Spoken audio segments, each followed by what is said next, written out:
नमस्कार, जय हिंद मेरे दोस्तों। तो आप मेरे पीछे जो दृश्य देख रहे हैं ये मोहम्मद मोइज्जू की मालदीव की संसद के हैं। वही मालदीव जो भारत से कुछ समय से पंगा ले रहा है, एंटी इंडिया और प्रो चाइना होता जा रहा है। उसी मालदीव की संसद में मोहम्मद मोइज्जू की पार्टी के जो मेंबर ऑफ पार्लियामेंट हैं उनकी जम के धुनाई हुई। और भारत से जो मोहम्मद मोइज्जू की पार्टी ने पंगा लिया है, कहीं ना कहीं वो भारी पड़ रहा है।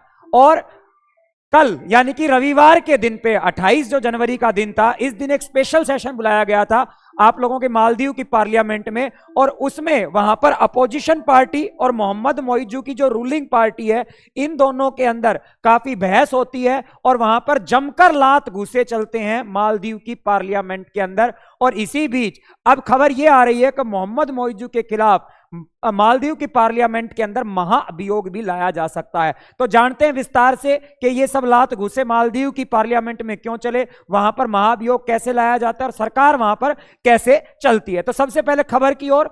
MMA रिंग और Maldives parliament punches kicks hair pulled during session के वहां पर जम के घुसे चले, बाल खींचे गए, नोचा गया लोगों के चेहरे को। कई लोगों के तो ब्लड शेड भी हो गया था, उनको एम्बुलेंस से जो है भेजा भी गया हॉस्पिटल तक। तो ये सब मालदीव की संसद में हुआ रविवार के दिन। और बेसिकली ये पूरा का पूरा जो पीपल नेशनल कांग्रेस जो कि PNC पार्टी है, मोहम्मद मोइज्जू जो कि वहां के अभी करंट में आपके प्रेसिडेंट हैं, और दूसरी जो अपोजिशन पार्टी है MDP यानी कि मालदीवियन डेमोक्रेटिक पार्टी, इनके बीच में वहां पर ये पूरा का पूरा पंगा हुआ। ठीक है, जिसका वीडियो आप लोगों के सामने अभी मैंने दिखाया था कि कैसे वहां के MP आपस में लड़ रहे हैं और वहां के सेशन को डिस्टर्ब कर रहे हैं। ठीक है, अब देखिए सबसे पहले यहां पर आप देखिए ये जो क्लैश इरप्ट हुआ है, ये क्लैश जो मालदीव की पार्लियामेंट के अंदर चला है, वो बेसिकली एक क्रूशियल वोट के ऊपर हुआ था, क्रूशियल वोट सेशन के ऊपर हुआ था।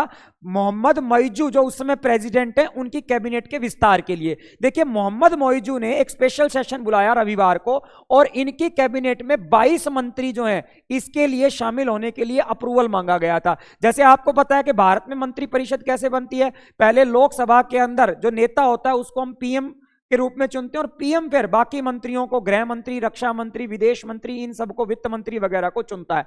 ठीक है, लेकिन वहां पर आपको पता है कि प्राइम मिनिस्टर सिस्टम नहीं है, वहां प्रेसिडेंशियल सिस्टम है। और प्रेसिडेंट पहले इंडिविजुअल चुनाव होता है, वहां पर प्रेसिडेंट का सिंगल चुनाव होता है। आप स्पेशली प्रेसिडेंट को वहां की जनता वोट करती है और पार्लियामेंट के जो इलेक्शन होते हैं, MP के इलेक्शन है, वो अलग होते हैं। तो प्रेसिडेंट पहले वहां पर चुना जाता है और फिर वो अपनी मंत्री परिषद का विस्तार करता है और इसके लिए उनको वहां की पार्लियामेंट से अनुमति लेनी होती है। और इसके लिए मोहम्मद मोइज्जू ने 28 तारीख को 22 मंत्रियों के लिए वहां पर अनुमति ली।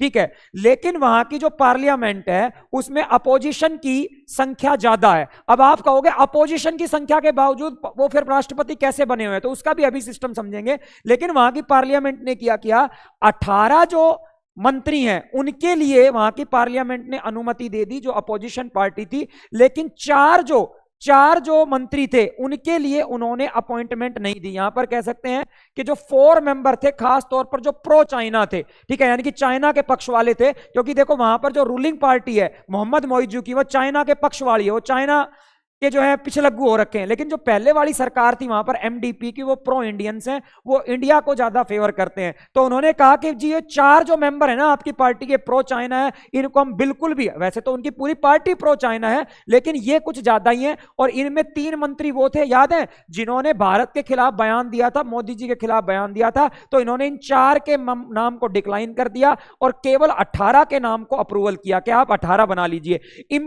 इसके बावजूद प्रेसिडेंट मोइज्जू को वहां पर संसद के अंदर घुसने से भी रोका गया। यहां पर भी विवाद हुआ। एक तो उनको 22 मेंबर्स के लिए अनुमति नहीं दी उनकी पार्टी को कि आप मंत्री बनाएं, केवल 18 की अनुमति मिली। और मोहम्मद मोइज्जू को वहां की पार्लियामेंट में एंट्री करने से भी रोका गया। और इसके बाद यह पूरा का पूरा मुद्दा उठता है। अब आपके मन में एक प्रश्न आ रहा होगा कि वहां पर जब मोहम्मद मोइज्जू प्रेसिडेंट हैं, ठीक है, तो वहां पर अपोजिशन ज्यादा क्यों है? तो देखिए जैसे हमारे भारत के अंदर जो चुनाव की प्रक्रिया है उसमें प्रधानमंत्री लोकसभा का बहुमत वाले दल का नेता बनता है, यानी कि जो PM होते हैं वो बेसिकली रिप्रेजेंट करते हैं लोकसभा के अंदर आपकी मेजॉरिटी को। और वो लोकसभा के बेसिकली नेता होते हैं, prime minister of India.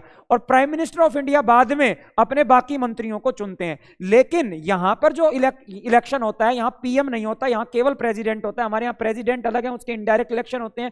Prime minister के लिए हम लोकसभा के डायरेक्ट इलेक्शन करवाते हैं, लेकिन वहां प्रेसिडेंट के इलेक्शन अलग होते हैं और वहां पर जो आपकी संसद के इलेक्शन, पार्लियामेंट के इलेक्शन अलग होते हैं। पहले अगर मैं बात करूं तो वहां की संसद को मजलिस कहा जाता है और उसमें 81 सीटें हैं, और 81 सीटों में से इस समय वहां पर एमडीपी 42 और 2 यानी कि एमडीए एक पार्टी है, इन दोनों की आपस में गठबंधन है। 44 सीटें जो है ना 81 में से, वो पॉलिटिकल ग्रुप जो मेजोरिटी में है एमडीपी एमडीए की हैं।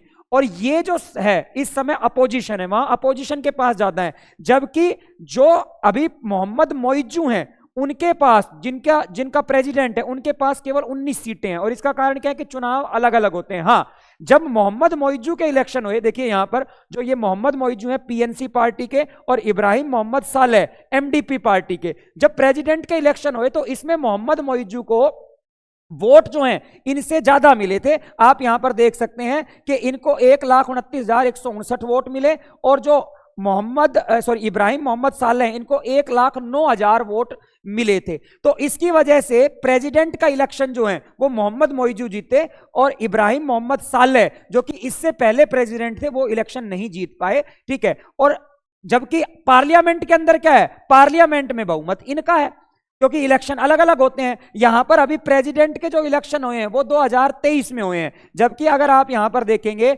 यहां की पार्लियामेंट के इलेक्शन जो हुए थे, देखो लास्ट 2019 में, अगले कब होंगे 2024 में, इस साल 2019 में इलेक्शन हुए थे। तो 2019 के इलेक्शन में उस समय एमडीपी बहुमत के अंदर आई थी, लेकिन अभी प्रेसिडेंट जो है इनके दूसरी पार्टी के मिले हैं, पीएनसी के। लेकिन जो इनको मंत्री बनाने होते हैं इसके लिए इनको बेसिकली पार्लियामेंट की अनुमति लेनी पड़ती है, और पार्लियामेंट में अपोजिशन ज्यादा, और इस वजह से इनको अनुमति नहीं मिली। इन्होंने खास तौर पर कहा कि मोहम्मद मोइज्जू सुन लो, भारत हमारा प्रिय मित्र है, और भारत के खिलाफ जो आप जा रहे हो वो बेसिकली मालदीव के लोगों का भविष्य आप खराब कर रहे हो। आप तो 5 साल हो, ठीक है, आप प्रो चाइना बनते जा रहे हो, प्रो चाइना के पिछलग्गू बनते जा रहे हो, लेकिन कल को भारत ही हमारे काम आने वाला है। आप 5 साल में चले जाओगे, भारत के साथ रिश्ते खराब कर लोगे, ठीक है, लेकिन उसके बाद आगे आने वाली जो पीढ़ियां हैं मालदीव की, उनके लिए दिक्कत हो सकती है, क्योंकि चाइना धोखेबाज है। अभी हालांकि ये चाइना गए थे, ये चाइना मिलकर आए, और चाइना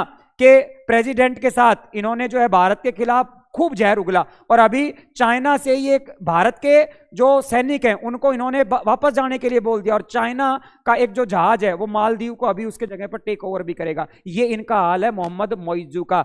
मालदीव की जनता का भविष्य अंधकार में लेकर जा रहे हैं मोहम्मद मोइज्जू। और अब इस सब घटना के बाद 2 घंटे पहले की न्यूज, जब मैं वीडियो बना रहा हूं, वहां की जो अपोजिशन पार्टी है वो इन मोहम्मद मोइज्जू के खिलाफ महाअभियोग लाने की भी जो है पूरी तैयारी के अंदर है। और ध्यान रखें कि यहां महाअभियोग जो लाया जाता है वो बेसिकली पार्लियामेंट का 2/3 के बहुमत से अगर पारित हो जाता है तो ये हट सकते हैं अपने पद से। और आपको पता है कि ठीक ठाक चांस है वहां की अपोजिशन पार्टी के पास सीटें, हालांकि 2/3 तो नहीं है, लेकिन वो बाकी पार्टियों को अगर अपने साथ मिला लेते हैं, इन पार्टियों को भी अपने साथ एग्री कर लेते हैं, तो वो इनके खिलाफ महाअभियोग ला सकते हैं और इनको पद से हटना पड़ सकता है। क्योंकि महाअभियोग लाने के लिए पूरी जो वहां की पार्लियामेंट है जिसका नाम मजलिस है, उसका 2/3 यहां पर बहुमत चाहिए होता है। तो मे भी हो सकता है कि इनको पार्लियामेंट के बहुमत के द्वारा अपने पद से हटना पड़े, इंपीचमेंट के द्वारा, महाअभियोग के द्वारा इनको हटाया जा सके। और देखिए जो एमडीपी पार्टी है